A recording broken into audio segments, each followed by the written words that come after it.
welcome to the debate.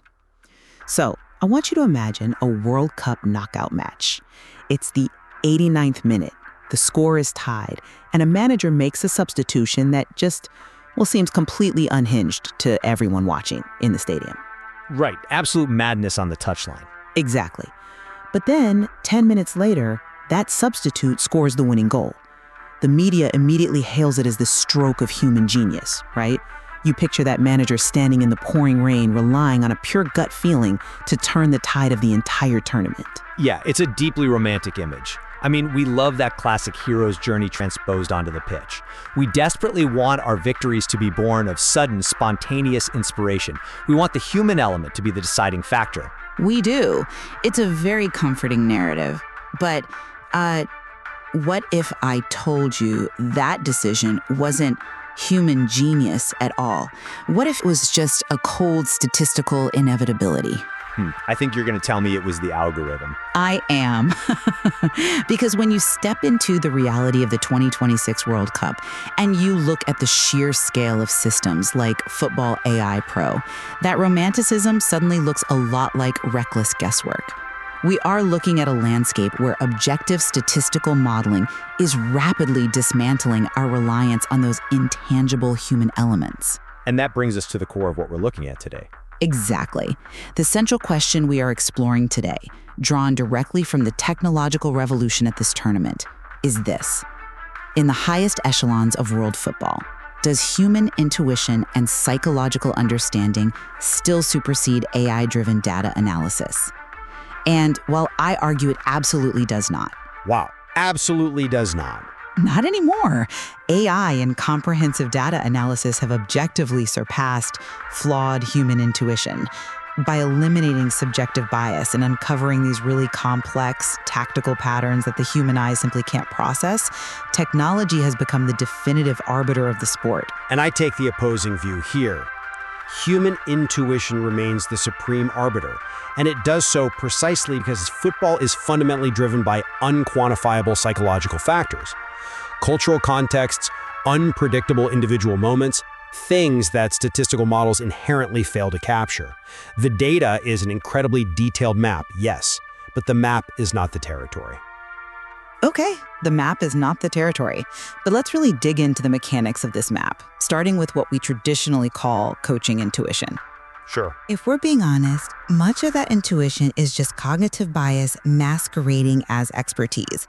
I mean, the human brain, no matter how experienced the manager is, it cannot simultaneously track the dynamic positioning of 22 players. Well, obviously not every micro movement. Right, it can't synthesize their historical tendencies and calculate the optimal tactical response in real time. But modern AI networks do exactly that. We're talking about systems processing over 2,000 performance metrics per match. It is an immense amount of data, I'll give you that. It's staggering. They're tracking 29 distinct data points on every single player 50 times a second. There's literally a sensor in the ball transmitting data 500 times a second. Nobody's disputing the sheer volume of the tracking, but volume doesn't equal understanding. But it's not just volume, it's what the volume reveals. It completely upends the traditional sideline eye test. Let's look at expected goals, or XG. If you're following the sport, you know the basics of XG. But the models at this World Cup aren't just drawing static geometric lines from the shot location to the goal anymore. Right, they're using dynamic models now. Exactly. They are dynamically adjusting probability based on venue characteristics, defensive proximity, the specific body part used to strike the ball, and the precise quality gap between the two teams on the pitch. Okay, but... And what it does is mathematically prove that a manager who praises their team for showing great attacking spirit by taking 20 low probability shots from outside the box, that manager is simply wrong. A team engineering 5 high probability chances will mathematically dominate them. AI doesn't just describe the game, it exposes the mathematical truth beneath the emotion of the stadium. That is a very compelling framing, but it rests on a massive assumption. Which is? That football is a solved mathematical equation. It isn't. It is a profoundly human endeavor. Now, I acknowledge that dynamic expected goals and these real-time tracking metrics are astonishingly powerful descriptive tools. They really are. They offer a flawless accounting of what has already happened, or what generally happens. Which is exactly how you predict what will happen next. I come at it from a different way. They fundamentally measure average performance based on historical data. And here is the crux of the issue. Matches at the highest level, particularly at a World Cup, they are rarely decided by average outcomes. They are decided by exceptional outliers. But those outliers are exactly why we need the models.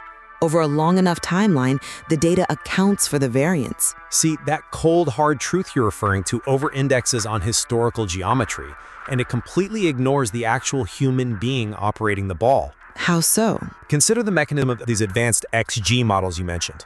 The system calculates that a shot from a specific spot inside the penalty area, with a defender trailing by exactly 1.2 meters, has a historical expected goal value of, say, 0.8. Right, meaning 80% of the time, that specific context results in a goal.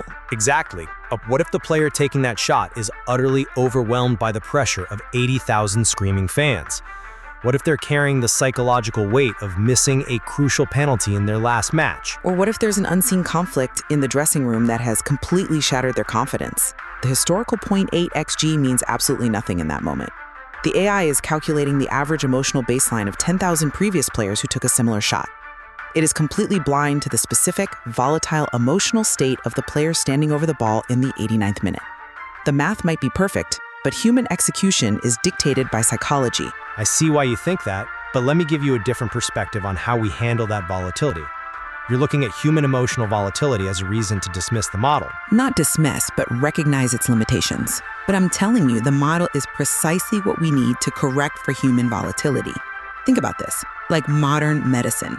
A surgeon doesn't ignore an MRI just because they have a really good feeling about a patient based on, say, looking at their skin color. That's a bit of a stretch.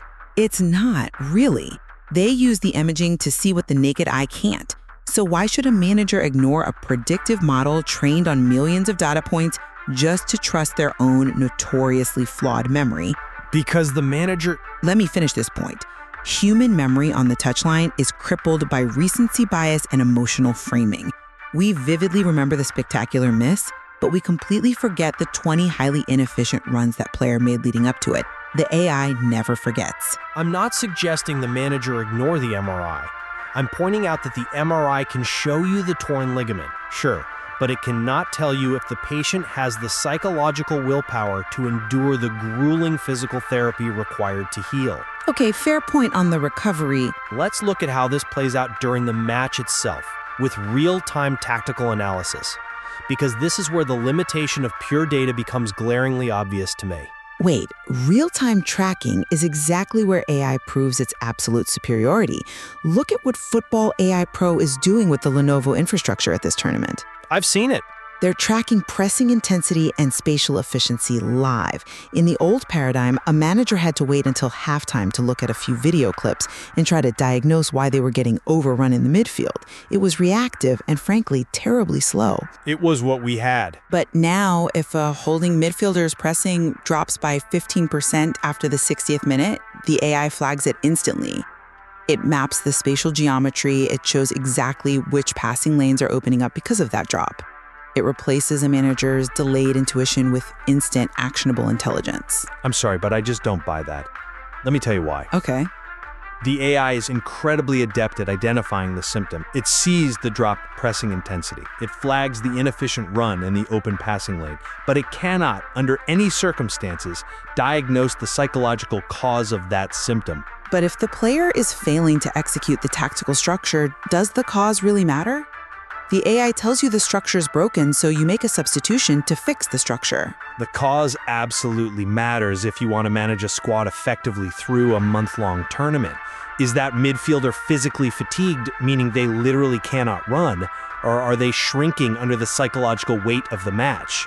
Either way, they aren't performing. Yes, but how you treat it is totally different. A machine sees a slower player and immediately labels them a liability to the spatial geometry. A great human manager sees that same slower movement, intuitively recognizes a crisis of confidence in their player's body language, and barks an instruction or offers encouragement that snaps the player back into focus. That's incredibly optimistic. It's coaching. You can't sub out every player who hits a mental roadblock. You have to manage them through it. But you're assuming the manager's diagnosis of that body language is accurate. And historically, often it's not. Perhaps, but the human manager can also adapt to the genuinely unprecedented. The real-time opponent prediction models you're praising, they completely break down when a team introduces a tactical innovation that has no historical precedent. I wouldn't say they break down. If a desperate manager suddenly shifts a towering center back into a false 9 role with 10 minutes left, something that team has literally never put on tape, the AI struggles. It relies entirely on historical data sets. Human intuition, however flawed, can extrapolate logic from chaos. It adapts to the unknown. I think you're drastically underestimating how granular the AI's understanding of the unknown actually is. The neural networks driving these platforms don't just throw up their hands because they haven't seen a specific center back play as a forward. But they don't have the data for that specific situation. They don't need that specific macro situation because they break the situation down to its fundamental components. The AI has millions of data points on how that player's specific physical traits, their top speed, their turning radius, their pass completion under pressure, how all of that translates to advanced areas of the pitch against specific defensive structures. It dynamically recalculates the probability matrix instantly. And while the system is furiously recalculating its probability matrices based on turning radii, the ball is already in the back of the net and the tournament is over. That's hyperbole. The game moves too fast for reactive models when confronted with pure novelty. But that brings us to one of the most fascinating aspects of this World Cup, which is the total democratization of this data. Oh, the FIFA rollout. Exactly. FIFA has given Football AI Pro to all 48 competing nations. It has completely leveled the playing field. 10 years ago, wealthy nations had massive data science departments, while smaller, developing nations relied almost entirely on the kind of human intuition and passion you're championing right now. Right. And what happened? The wealthy nations dominated. Now that everyone has the exact same baseline of objective truth, tactical preparation is no longer a guessing game. It proves that when everyone has the data, intuition alone is a severe competitive disadvantage. Hold on. The playing field is level technologically, yes. But that actually reinforces my exact point. How so? Let's follow that logic to its conclusion. When every single team has identical access to the 3D player avatars, those digital twins generated from body scans that perfectly map a striker's biomechanics, and every team runs the same optimal tactical simulations, what happens? The best execution wins. If Team A and Team B both play statistically perfect, mathematically optimized football, they cancel each other out. So what becomes the deciding factor in the match? It's the unquantifiable. The only market inefficiency left is human randomness. See, the unquantifiable is just a convenient term for variables we haven't perfectly measured yet. That is an incredibly mechanistic view of human nature. Look at the commercial prediction systems detailed in the source material, like bet ballers. Yeah, the predictive models. Even with all this massive data, they explicitly cap their confidence scores at around 82%. They never go higher, even when all the structural signals are overwhelmingly strong. Why is that? Because the data scientists themselves structurally acknowledge the inherent randomness of the sport. They acknowledge variance, sure. They know their algorithms cannot quantify national pride. They cannot quantify the surge of team morale after a dramatic save. An 18-year-old kid playing for a developing nation, suddenly armed with optimal tactical data, might perform exponentially above their historical baseline simply because they are riding a wave of unprecedented emotional momentum. But again, I have to challenge this idea that psychology is immune to mathematics. You claim the AI can't measure the terror of taking a penalty in a World Cup final. I don't think it can. But it is. AI is already mapping a penalty taker's psychological patterns under immense stress. These systems analyze which corner a player favors when the stakes are highest, They track how the timing of a player's run-up subtly changes based on the goalkeeper's micro-movements. They monitor eye tracking data from previous matches to see how a player processes peripheral pressure. Tracking eye movement isn't tracking emotion. It literally maps their decision-making under stress. What you call an intuitive, mystical understanding of a player's mindset, the AI recognizes as a highly measurable, repeating behavioral pattern. That's a compelling argument. But have you considered that human beings are not algorithms executing code? I never said they were code. But you're treating them like it. You can use an ensemble method to perfectly map a player's historical reaction to stress. You can sit a defender down with a VR headset and show them a 3D digital avatar of their opponent's exact movements, demonstrating precisely how that forward drops their shoulder before cutting inside. You can prep them perfectly. And that preparation wins games. But if that defender steps onto the pitch and is emotionally compromised, if they are suddenly paralyzed by the fear of making a mistake that will haunt their entire career, all of that biomechanical data is entirely useless. Useless is a massive overstatement. If the data shows a player is statistically prone to emotional collapse under specific pressing triggers, it informs the manager not to put that emotionally compromised player in that position to begin with. The data flags the anomaly before the collapse happens. But the anomaly only flags after the failure has begun on the pitch. Human intuition is required to manage the human mind before the metrics plummet.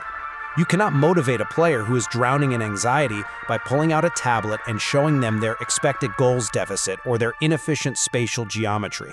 Obviously not. You'd use the data to... You motivate them through empathy, through shared cultural understanding, through a psychological connection that no generative AI platform, no matter how many interactive charts or predictive models it produces, can ever synthesize. The 2026 World Cup might be the most technologically advanced tournament in human history, but it is still played by flawed, emotional human beings. Their physical performance is entirely dictated by their mental state. It is played by human beings, yes. But it is increasingly officiated and optimized by machines because humans are objectively inadequate at processing the speed and complexity of the modern game. Just look at how we measure dynamic play now. Right. Human observers on the touchline were consistently making errors because the human eye simply cannot simultaneously watch the ball being kicked and look across a shifting line of players to judge millimeter differences in positioning and momentum. That's offside geometry, which is different from tactics. It's all connected. The machine learning algorithms driving these predictions don't just look at static history. They weigh recent form, contextual variables, and head-to-head records in milliseconds.